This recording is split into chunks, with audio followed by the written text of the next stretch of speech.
Hello, everyone, and welcome to the Suzanne and Sarah YouTube channel. I'm Suzanne. And I'm Sarah. And today we are going to talk to you about buying investment property sight unseen. So we're going to walk you through the 5 steps of buying remotely. We're going to talk to you about the pros, the cons, and the common pitfalls of buying sight unseen. Hello, everyone. Welcome to the Suzanne and Sarah YouTube channel. I'm Suzanne Moore. And I'm Sarah Willis. We are Central Oregon's investment and real estate experts.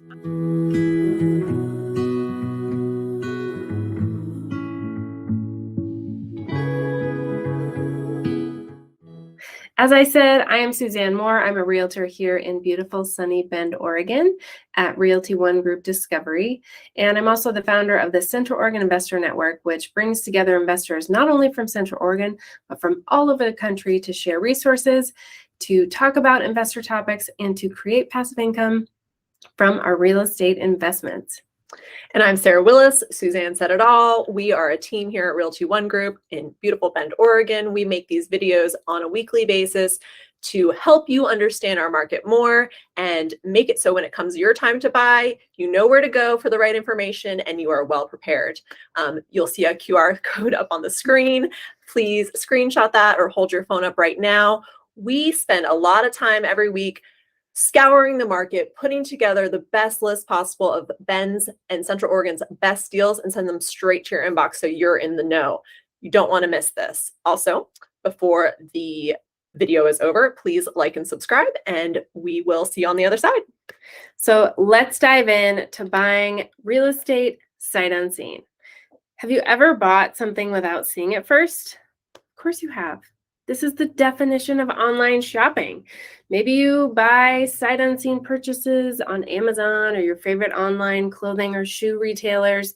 Maybe you've ordered a car online that you've never sat in or test driven, and you feel comfortable buying these things online because either you know you can return them because they have a great free return policy, or you know the product well enough to be confident that it's what you want. You know how it fits, you know how it smells, you are just comfortable with all of that. Well, turns out you can do the same thing with buying real estate.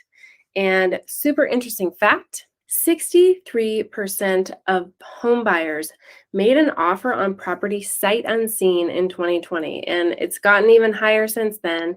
And this is according to Redfin research. So you are not alone if you are out there scrolling on your phone, looking at all the various real estate websites and thinking, I want to offer even though I'm not there. You can totally do this. And with real estate, you have a return policy too. That is what the inspection period is all about. So let's get into the 5 steps of buying real estate sight unseen. So here is how you can confidently buy real estate sight unseen in 5 easy steps. Number 1, choose an investor-friendly realtor. You're in the right place listening to this video. You want a realtor who knows all about investing, is good at negotiating, and is well-versed in strategy, and can provide you with the analysis you need to know from the outset that you're getting a good deal that meets your appreciation or cash flow goals. Do not just rely on your parents and their recommendations, because this is the biggest investment of your life, okay? You are going to need to do research, ask specific questions, and find a realtor who really knows about real estate investing from firsthand experience. Number 2 is get pre-approved for a mortgage. Your investor-friendly realtor will provide you with a number of different lender recommendations to help you make the most out of your investment funds. And you really want to get pre-approved so that when you find that good deal, you are ready to offer right away. You don't want to wait.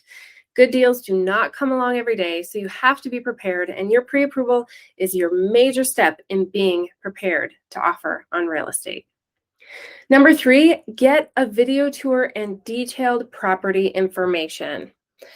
Once again, this is where your investor-friendly realtors come in, and really these folks should be making this process as easy as possible for you by providing really comprehensive video tours of the properties that you're interested in. And that is exactly what Sarah and I do.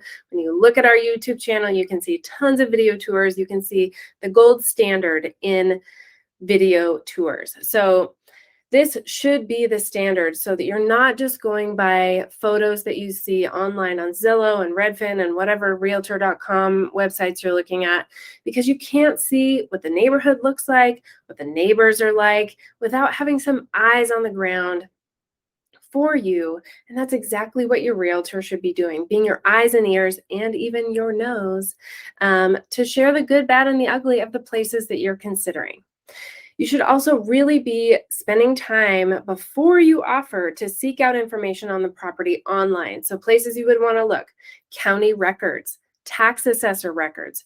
You want to be looking at things like property taxes, zoning, permits, historical records on the property. There's so much you can sleuth on the county records. It's awesome. It's one of my favorite places to look.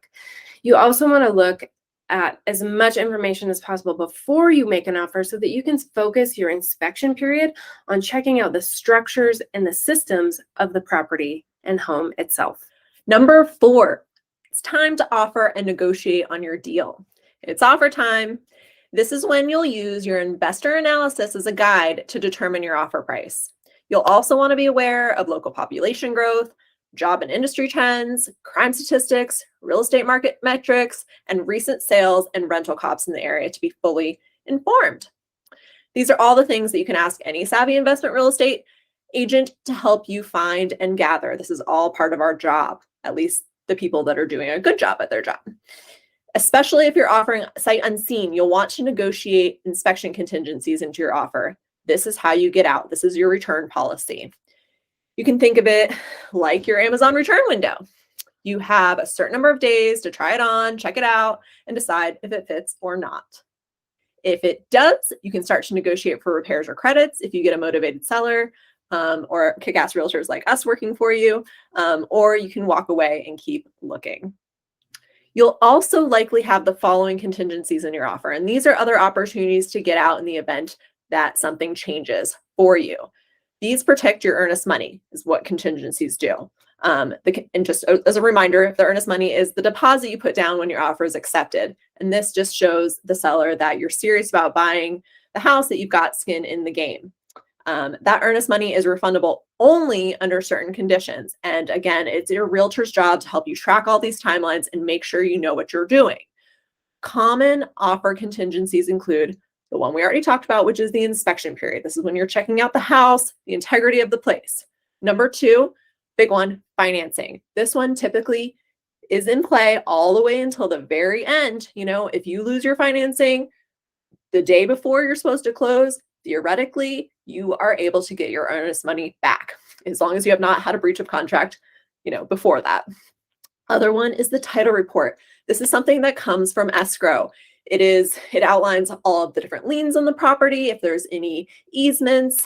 It just kind of gives you a background on property taxes, if they've been paid or not.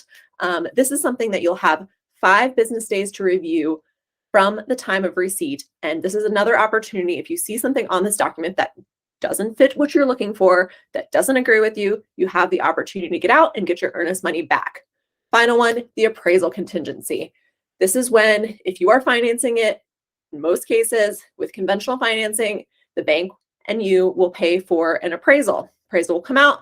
If it comes in under value of what you're paying for it, the bank is either going to make you bring more cash to close, more cash up front as your down payment, or this is another opportunity to negotiate potentially down in your sales price. Some experienced real estate investors in a hot real estate market will choose to waive some or all of these contingencies. It really just depends on the property itself and the amount of competition. So these are just things we can kind of do a give and take with the seller. So just remember, these are all your contingencies and use them at your own risk, and make sure you understand what you're doing before you go this route. Your realtor can give you all the little fine details on how to use these to your benefit. Step number 5, it is time to close the deal. You have done your due diligence during the inspection period. You've done all your inspections. You have negotiated any repairs or credits.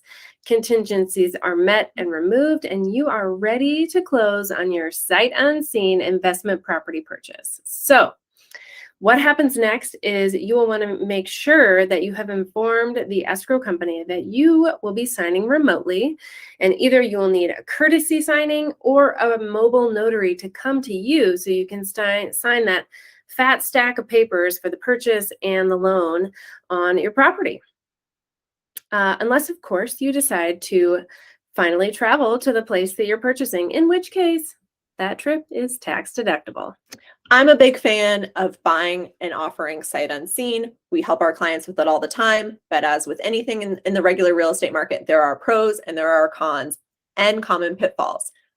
Let me talk to you about the pros. Pros on why you would want to invest sight unseen. Here are some reasons. You're going to save time and money on traveling to each real estate investment market that you're considering. Sometimes you might want to be offering out of state and you need to have faith in your boots on the ground, and they need to be responsive and they need to be honest. Never miss a deal just because you weren't there in person. Again, just depending on the market that you're looking to invest in, oftentimes things move quickly. And in real estate, time is always of the essence.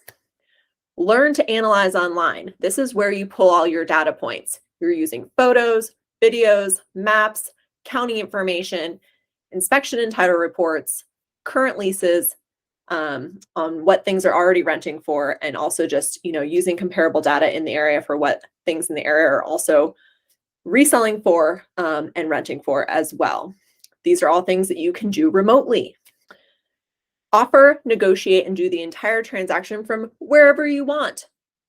This is just freedom, right, guys? You can be on vacation and still be playing the real estate game, doing real estate from afar. You have been waiting to get your primary residence in your favorite city for months and months.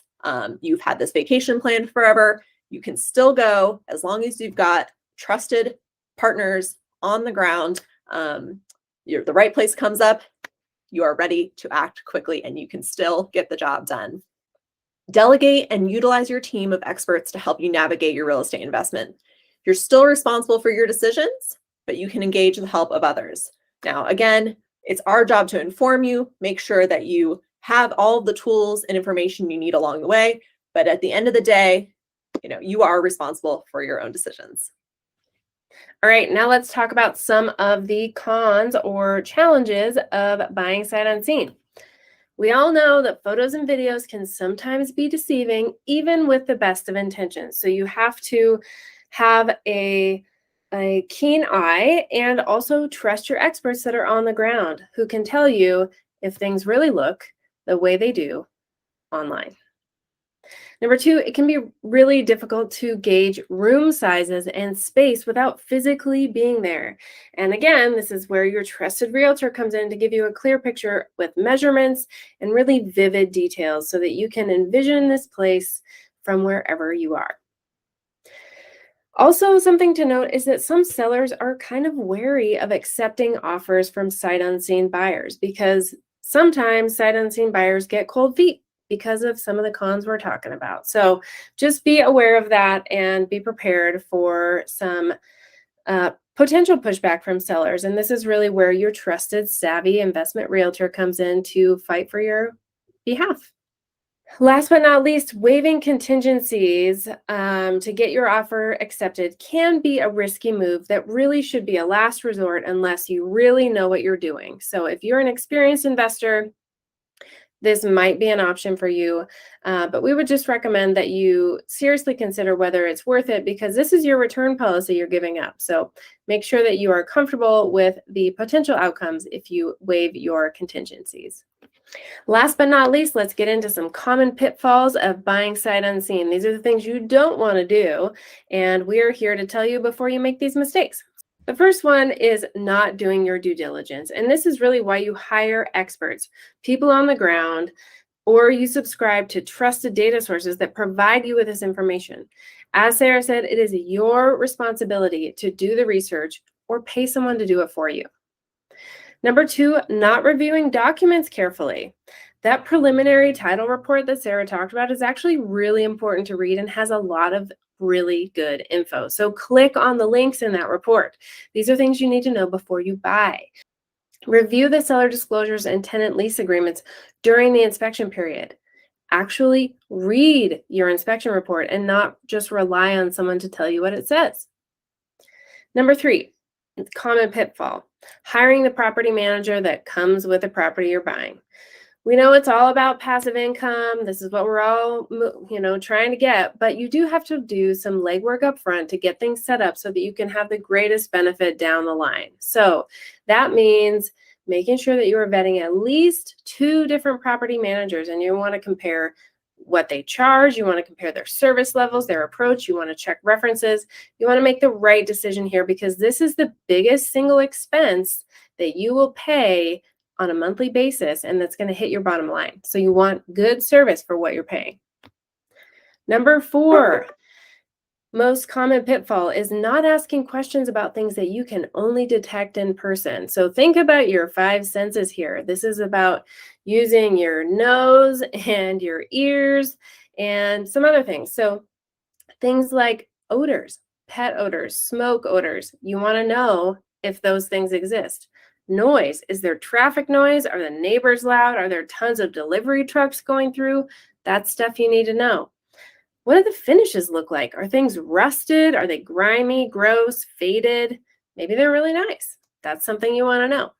Internet and cell phone services are super important for you and your tenants or guests. So this is where you want to know if signals are strong or weak and which carriers have better service.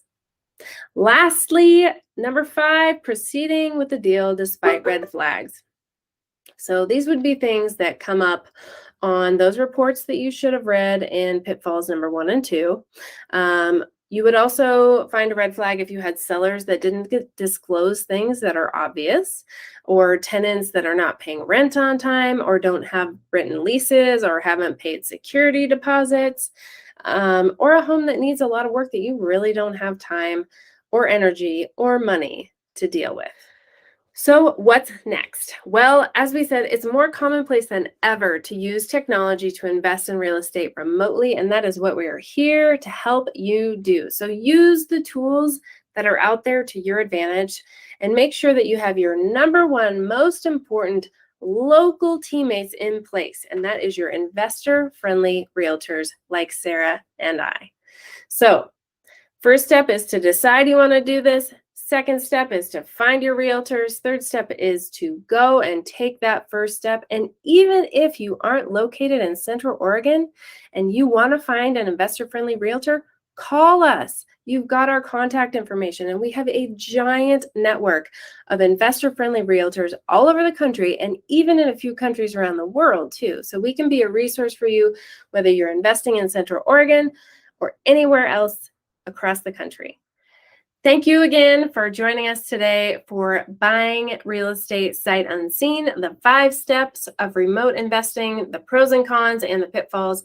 I'm Suzanne Moore. And I'm Sarah Willis. I can tell you from personal experience, buying sight unseen is a thing to do. Lots of success can be had from it, and it can get you ahead of your competition. When you're ready to do this, when you are looking to relocate to the Central Oregon area, give us a call. Please like and subscribe to this video, and we will see you on the next one. Thanks, everyone.